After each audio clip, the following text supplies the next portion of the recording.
Bonjour. En ce carême 2020, nous vivons un confinement que nous n'aurions pas encore imaginé il y a quelques semaines. Dans notre paroisse, ce samedi 4 avril, nous avions prévu une journée pour recevoir le sacrement de la réconciliation. Or, pour des raisons d'ordre sanitaire, ce ne sera pas possible de recevoir ce sacrement comme vous le vivez habituellement. Plusieurs m'ont demandé, que faire alors ? Nous avons reçu des indications de la part du diocèse que j'aimerais vous partager.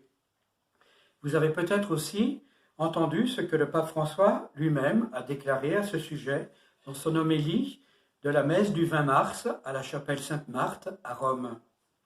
Il rappelait que le carême est en lui-même tout entier, centré sur la conversion du cœur.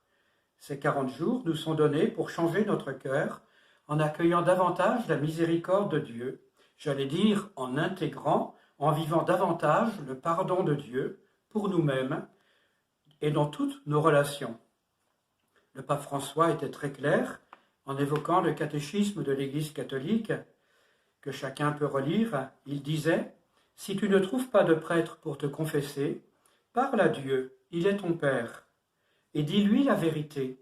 Seigneur, j'ai fait ceci, cela et cela, pardonne-moi. Demande-lui pardon de tout ton cœur, avec l'acte de contrition, et promets-lui, je me confesserai plus tard, mais pardonne-moi maintenant. Et immédiatement, vous reviendrez à la grâce de Dieu. Et il ajoutait un peu plus loin, si vous ne pouvez pas avoir un prêtre à portée de main, votre âme redeviendra blanche comme la neige. Pour ceux qui voudraient approfondir cette question, je les renvoie, comme le pape nous l'indique, vers le catéchisme de l'Église catholique, notamment au numéro 1451, 52 et 1484. Ce paragraphe 1484 précise que la confession individuelle demeure le seul mode ordinaire par lequel les fidèles se réconcilient avec Dieu et avec l'Église, sauf si une impossibilité physique ou morale dispense d'une telle confession. Avec la crise du coronavirus, nous sommes bien actuellement dans cette impossibilité. On m'a posé aussi la question, est-il possible de recevoir le sacrement de réconciliation par téléphone ou Internet ? La réponse est non, car un sacrement se vit dans une relation directe et concrète. Par exemple, je ne peux pas baptiser quelqu'un par téléphone, à distance. Le sacrement suppose la présence concrète des personnes concernées. Mais cette question a le mérite de valoriser la confession de désir, qui ouvre vraiment au pardon de Dieu, comme la communion de désir, la communion spirituelle, ouvre à une véritable union avec le Seigneur, comme le baptême de désir peut, dans certaines circonstances, être un vrai baptême. Alors, concrètement, comment faire ? Comment accueillir le pardon de Dieu dans ces circonstances exceptionnelles ? Pour vous préparer à l'avance, pourquoi pas, seul ou en famille, regardez un bon film sur le pardon. Il y en a pas mal, War Room, La Cabane et d'autres, à discerner en fonction de l'âge de chacun, bien sûr. On peut se donner de bonnes idées de films les uns aux autres. En attendant de vous confesser dès que ce sera possible, je vous propose une manière, parmi d'autres, pour accueillir la grâce du pardon du Seigneur. Il s'agit d'entrer dans un vrai dialogue avec Dieu, une vérité de cœur avec lui, un désir sincère de lui demander pardon et de s'ouvrir à sa grâce qui nous relève.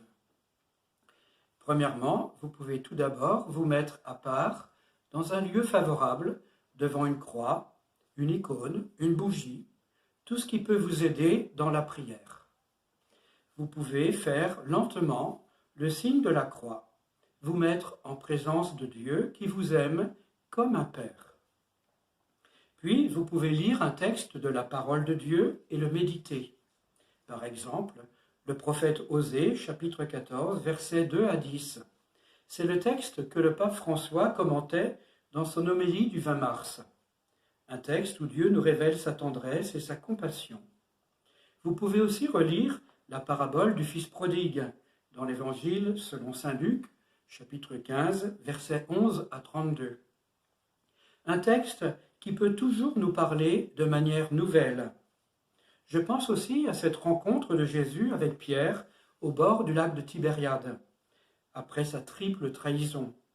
C'est dans l'Évangile selon saint Jean au chapitre 21, versets 15 à 18. Jésus lui pose 3 fois cette question. « Pierre, m'aimes-tu » et il lui redonne toute sa confiance. Vous pouvez prendre un psaume de confiance en Dieu, par exemple le psaume 34 ou 146, ou tout autre texte de la parole de Dieu que l'Esprit Saint vous mettra au cœur.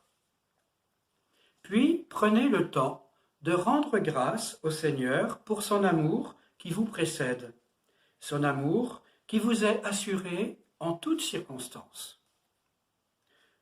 Vous pouvez faire pendant quelques instants alors une relecture de votre vie avant ou pendant le confinement, en demandant à Dieu de vous éclairer. C'est l'Esprit Saint en effet qui nous révèle notre péché, c'est-à-dire tout ce qui blesse l'amour de Dieu et des autres. C'est dans sa lumière que nous pouvons regarder nos ombres. Cela peut être dans notre relation à Dieu, l'oubli de la prière, l'indifférence au Seigneur, la tiédeur, le manque de louange ou de gratitude pour son amour. Cela peut être aussi dans la relation aux autres, dans la relation conjugale, familiale, sociale, dans notre vie professionnelle, dans toutes nos relations. Et cela peut être aussi dans la relation à nous-mêmes, la recherche de plaisir superficiel, être trop centré sur soi-même, l'attachement excessif aux biens matériels, etc. Un moyen de balayer l'ensemble de nos relations peut être de repartir de nos 5 sens. Le péché du regard, la convoitise, le regard impur, la dureté, le regard qui juge et condamne, l'orgueil. Le péché de l'oreille, la non-écoute de mes proches, des autres, de Dieu. Une oreille complaisante aux ragots, aux critiques faciles. Le toucher, les gestes.